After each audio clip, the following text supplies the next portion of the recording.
विशेष धन्यवाद करूंगा। जिस विषय पर मैं सालों साल से संघर्षरत हूं, उस पर आज मुझे नियम 56 में बोलने का मौका आपने मान्यवर दिया। हम लोग इस सदी की सबसे बड़ी त्रासदी कोरोना को अभी बहुत नज़दीक से मान्यवर देखे हैं। वो ऐसा समय था जब सड़कें सुनसान थी, ऐसा लग रहा था कि जैसे सब कुछ थम सा गया, रुक सा गया। लेकिन उन्हीं सड़कों पर हमने लोगों को रोते हुए देखा, मान्यवर बिलखते हुए देखा, और वो पीड़ा, वो कष्ट जिसने अपने लोगों को मरते हुए देखा है, उससे ज़्यादा बेहतर तो कोई नहीं समझ सकता। मैंने भी मान्यवर अपने परिवार के एक सदस्य को खोया उस कोरोना में। हमारे बड़े भाई ताऊ जी के लड़के जो हमारे पिता समान थे, उसी कोरोना की त्रासदी में चले गए। और ना जाने कितने परिवार ऐसे हैं जिन्होंने अपनों को खोया। किसी माँ ने बेटा खोया, किसी पिता ने अपना बेटा खोया, किसी बहन ने अपना भाई खोया। और हर जगह पूरे देश में, पूरे विश्व में वो त्रासदी थी। लेकिन ये 25 करोड़ की आबादी का प्रदेश, जिसमें अपार क्षमताएं हैं, बड़े बड़े मेडिकल कॉलेज में इंफ्रास्ट्रक्चर बहुत महत्वपूर्ण है, बहुत बड़ा है। हमने सिलेंडर की कमी, ऑक्सीजन सिलेंडर की कमी के कारण लंबी लंबी लाइनें देखी, और वो सारी पीड़ा, वो सारा कष्ट देखा। और शायद मान्यवर जितने यहाँ पर सदस्य दर्शक दीर्घा में आदरणीय पत्रकार सब साथी बैठे हैं, ऐसा कोई ना कोई सगा संबंधी, जानकार, पड़ोसी, गांव का कोई ना कोई सदस्य सबने खोया है। जब इतनी बड़ी त्रासदी हम लोगों ने देखी, उसके बाद में भी सरकारी प्रशासन, सरकारी व्यवस्थाएं, सरकारी स्वास्थ्य व्यवस्थाएं इस कदर खराब हैं कि वो हर दिन कोई ना कोई ऐसी फोटो, ऐसी पिक्चर कहीं मोबाइल पर, कहीं टीवी पर, कहीं अखबारों में हर दिन दिखाई देती। हमें जब अभी कुछ दिन पहले झांसी में नवजात 11 बच्चों की जलने के कारण मृत्यु हुई, उसमें गोरखपुर की याद हम लोगों को आई, क्योंकि गोरखपुर में भी एक बड़ी त्रासदी हुई थी कुछ साल पहले।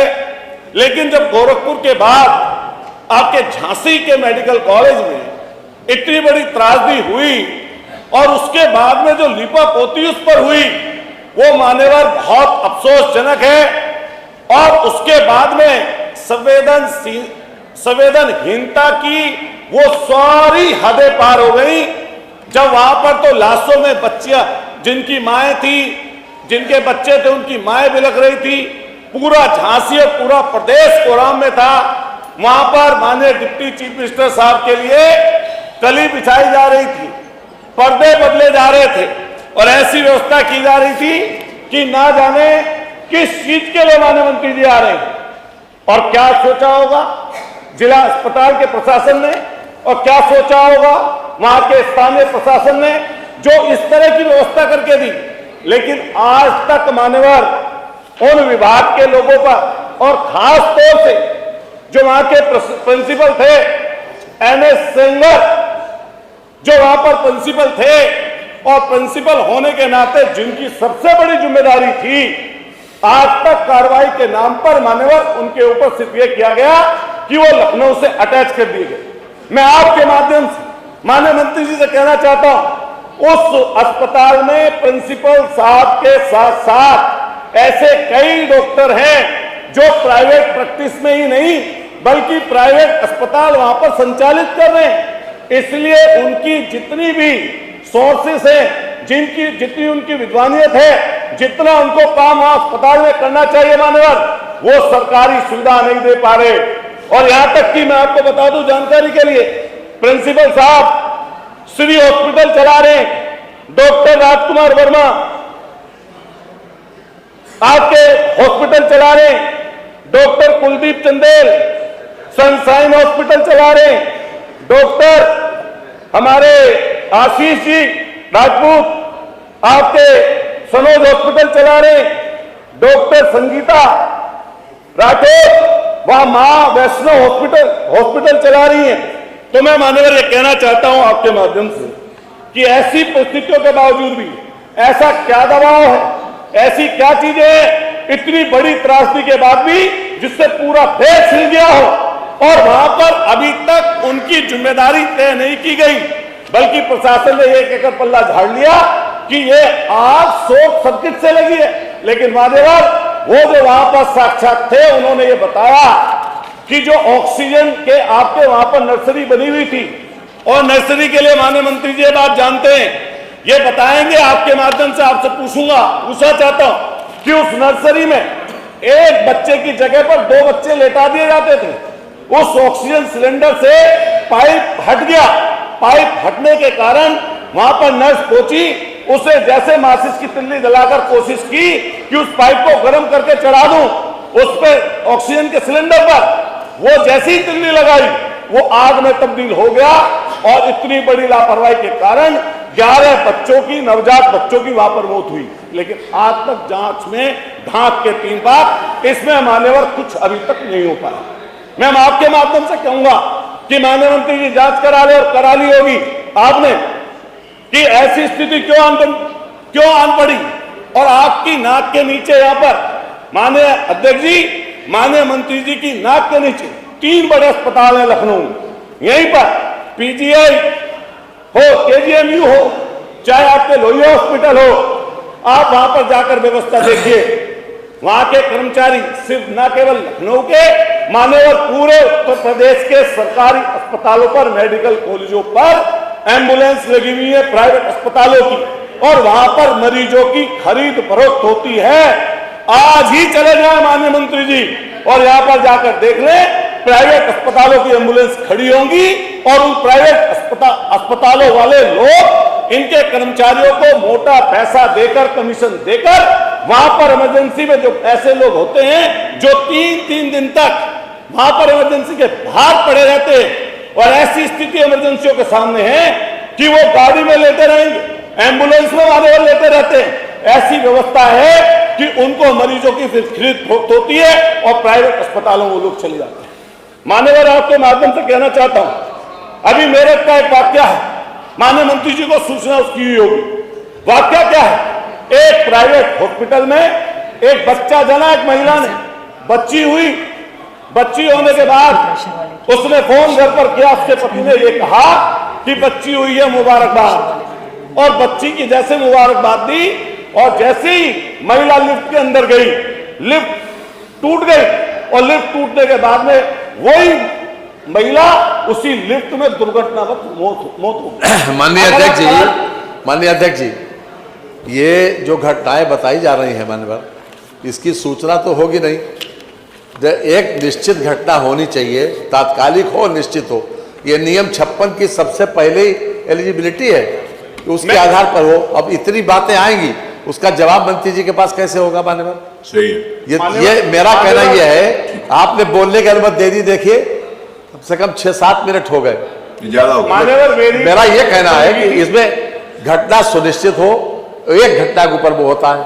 लेकिन अब चूंकि माननीय मंत्री जी के पास उसका उत्तर तो होगा नहीं माननीय, तो आपकी बात तो आ जाएगी, सरकार की बात तो आ नहीं पाएगी। इसलिए एक जो नियम है, नियम संगत तरीके से अगर उठाया जाए, आपने स्वास्थ्य विभाग की पूरी बात करी, उसके बाद तो समझ में आता है, लेकिन पूरी एक घटना के बारे में कैसे जवाब दे पाए? एक घटना का मैं तो नहीं, आपने लिया माननीय मंत्री जी, माननीय मंत्री से 1 मिनट अतुल जी प्लीज।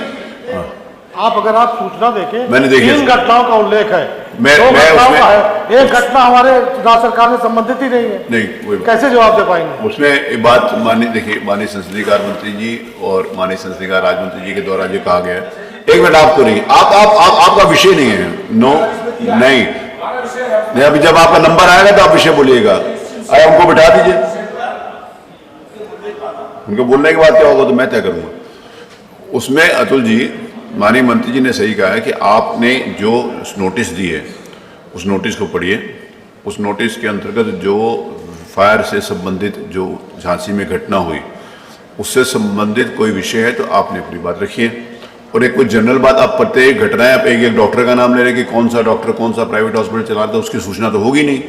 तो जब उसकी सूचना नहीं होगी तो कोई भी आप जनरल एक जो परसेप्शन है, जो जनरल एक आवश्यकता है, वो आप उसके ऊपर बात करिए, मंत्री जी उसके ऊपर जवाब दे देंगे। आप विषय के बाहर नहीं जाइए, बस प्लीज बोलिए, आप बोलिए, विषय के बाहर नहीं जाइए। आप कोई भी ऐसे इंडिविजुअल बात पूछेंगे तो उसकी सूचना नहीं होगी ना, जब सूचना नहीं होगी तो जवाब नहीं देंगे। नियम 56 जो भी गया है आपने स्वीकार कर लिया, तो उस पर जब बोलते हैं, मान लिए घटनाएं नहीं हैं आप में लिखी हैं, तो आपके संज्ञान में तो आ जाएगा, न जमा दीजिए, लेकिन संज्ञान तो ले लेंगे। जो घटनाएं बोल नहीं, उसका उत्तर भी चाहेंगे ना, कार्रवाई में आएगा और उसका जवाब सरकार पास होगा नहीं। ये भी तो देख लें, जिन लोगों ने जो नियमावली बनाई वो ये सोच के बनाई होगी कि जो संभव हो, जो अधिक से अधिक संभव हो। आप तो सर्वशक्तिमान रहे हैं, अरे इसलिए जो है चल रहा था, जब अध्यक्ष जी स्वीकार कर रहे थे, कॉपी तो आपको मिल गई होगी, उस कॉपी के हिसाब से बोले ना, आ गया उस कॉपी सीमा- मिली, जब उस आप सीमा- उसी समय ऑब्जेक्शन करना जब चाहिए। सीमा के ये बाहर मान्य गए नहीं है, मान्यवर, जो नहीं, सीमा नहीं, के बाहर गए तब टोका गया, नहीं वो मान्य सीमा तक नहीं टोका गया। माननीय अध्यक्ष जी, एक मिनट, माननीय नेता प्रतिपक्ष, एक सेकंड राहुल जी, मैं उनसे बात, एक मिनट बैठिए। माननीय नेता प्रतिपक्ष, आपने जो बात कही कि जिस समय नोटिस की थी उसी समय मान्य आप अमान्य कर देते हैं। पहली बात तो नोटिस में तत्कालिक एक घटना की जिक्र किया गया है, ठीक है, आप उसको मेरे को मैं आपसे बहुत कुछ सीखता हूं, इसीलिए आपसे जरूर पूछता हूं। तो उसके तात्कालिक उसके ऊपर तो मना किया नहीं गया, तो पहले अमान्य कर देंगे तो फिर ग्राह्यता के ऊपर भी नहीं सुनेंगे, ग्राह्यता के ऊपर नहीं सुनेंगे तो जो आप चर्चा की मांग करेंगे तो उसका नंबर ही नहीं आएगा। तो जो घटना आपने उस पर लिखी है, या जिन 1-2 घटनाओं का, 3 घटनाओं का जो आपने उल्लेख किया, आप उसको विस्तार से बता सकते हैं। धन्यवाद। नहीं, संरक्षण मैंने माता प्रसाद जी से ले दिया, आपको भी उनसे बात ठीक करके। है, मैं माननीय अध्यक्ष जी एक भी विषय ऐसा नहीं रखूंगा जो उस चिकित्सा ग्राह्यता के बाहर ना बोलिए, और आप बोलिए माननीय मंत्री, आप विषय पर आइए। हाँ ठीक है, मैं अरे मंत्री जी बोलन दो, अरे बोलो क्यों इतने परेशान हो रहे हो, सुन लो बात, बड़ा दिल रखो, तो क्यों कोई थोड़ा बोल रहे, कोई इन्हें आपस में बात करना अलाउड ही नहीं है, मेरे से बात नहीं, और मैं बैठा इसलिए कि मेरे से बात अब सुनो, तसल्ली करके कम से कम उसको सहन आप मेरे को सुनाओ, मैं अध्यक्ष जी आपको बोल रहा आप हूँ, बोलो। सहन करो। गुस्सा नहीं करते।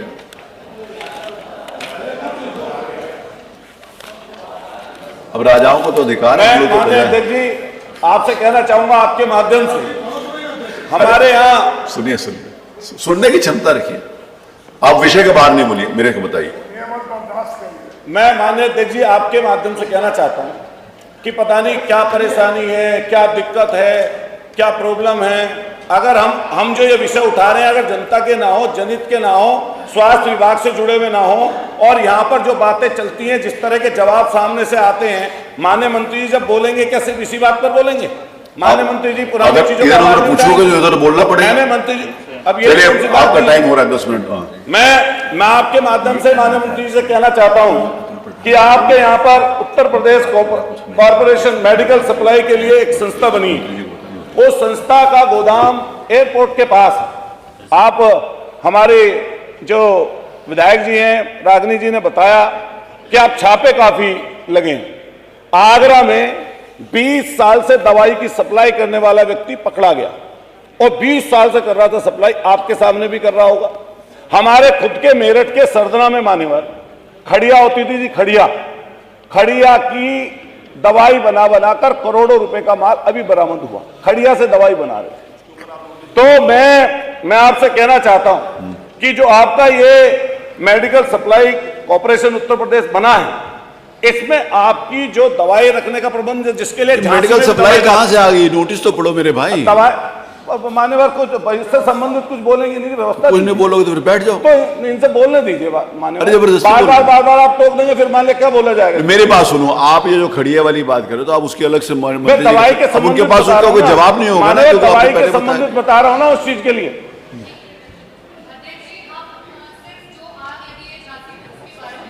आपने बोला अपनी दिया है। बात, मैं उसी के ऊपर अध्यक्ष जी ये बोलेंगे। कहना चाहती हूँ कि जब मंत्री जी भी बात करें तो ये जो आग लगी उसके कारण उस पे क्या हुआ, वो बता, वो मंत्री जी जवाब देंगे, हम मंत्री जी को नहीं बता सकते क्या आपके हिसाब से मंत्री जी अपने हिसाब से नहीं बोलने दिया जाए। किसी ने, हमारी तो जिम्मेदारी है मान्यवर। अरे आप प्लीज विषय पर आइए, बोलिए। मान्यवर आपकी तरफ अरे आप बोलिए, आप बोलना नहीं चाहते, नेतागिरी ज्यादा करना चाहते हैं।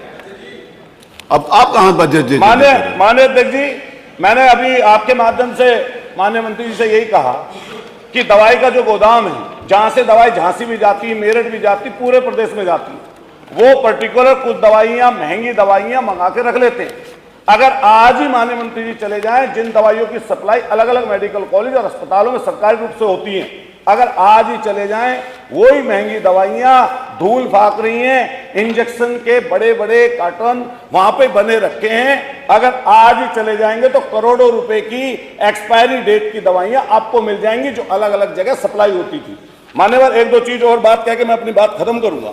डॉक्टरों की मान्यवर बहुत कमी, जो झांसी की घटना हुई, इसी तरह चाहे आप बनारस चले जाइए, चाहे आप मेरठ चले जाइए, मेरठ या पूरे के पूरे 30 मेडिकल कॉलेज मान्यवर इन लोगों ने बनाए हैं। सबसे ज्यादा कमी डॉक्टरों की है, लगभग 19,000 डॉक्टरों की यहां पर नियुक्ति होनी चाहिए और स्वीकृत पद हैं, उनमें से 60% ही अभी तक ये फुलफिल कर पाए हैं। नई भर्तियां जो निकलती हैं उनमें कोई मान्यवर आता नहीं है, जिसके कारण से दिक्कत परेशानी झेलनी पड़ती है।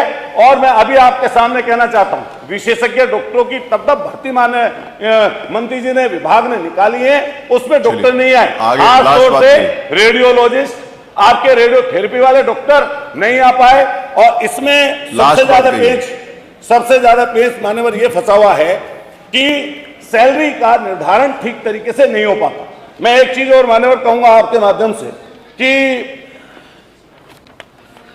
जो हमारे मेरठ का मेडिकल कॉलेज है, उसमें लगभग 3 से 4 हजार रोजाना की ओपीडी होती है। और जिस तरीके से जैसे ही झांसी में एक कांड हुआ, जैसे ही मौत हुई बच्चों की, अलग अलग जगह जो नर्सरी थी, हमारे यहां पर भी नर्सरी थी, उसमें भी एक एक की जगह 2-2 बच्चे रखे जाते थे, एक के स्थान पर 2 बच्चे रख दिए जाते थे। तो मैंने फोन करके एक दिन खुद माननीय प्रिंसिपल साहब से कहा कि भाई इसमें बच्चों की आप तादाद क्यों कम कर दिया आपने? कि साहब झांसी में एक कांड हो गया इसलिए कम। मैंने बहुत अच्छा कर दिया आपसे। मैं आपके माध्यम से कहना चाहता हूं, क्या माननीय मंत्री जी ऐसी नर्सियों को उनकी संख्या बढ़ाएंगे?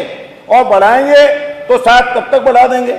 और माननीय मंत्री जी, माननीय अध्यक्ष जी, आपके माध्यम से ये कहना चाहता हूं, देखिए बहुत सारी बातें हैं, बहुत लंबा ना बोलते हुए आपके माध्यम से यही कहूंगा कि अगर ठीक तरीके से काम अपना कर लिया जाए, माननीय प्रमुख सचिव साहब भी यहां पर बैठे होंगे, आपके माध्यम से कहना चाहता हूं, अधिकारियों का रवैया यह है, किसी भी जगह जाकर कोई भी आपके कहीं भी जाकर कोई प्रशिक्षण, आपके वहां पर किसी भी तरह की जांच नहीं की जा रही। किसी भी जगह अस्पतालों में जाते हैं तो चूना डल जाता है, सही सही चीज दिख जाती है, और वहां पर किसी जनप्रतिनिधि को या किसी जानकार को नहीं बुलाया जाता। एक बस बात कहते हुए ये कहूंगा आपके माध्यम से कि जो डलोजी ना कर पाया वो ये तानाशाह कर देंगे, कमीशन दे दो तो हिंदुस्तान को नीलाम कर देंगे। ये ऐसा इसके विभाग का हाल इस समय चल रहा है। माननीय मंत्री जी, आपके माध्यम से चाहूंगा कि इन सारी बातों पर जरूर प्रकाश डालें। धन्यवाद।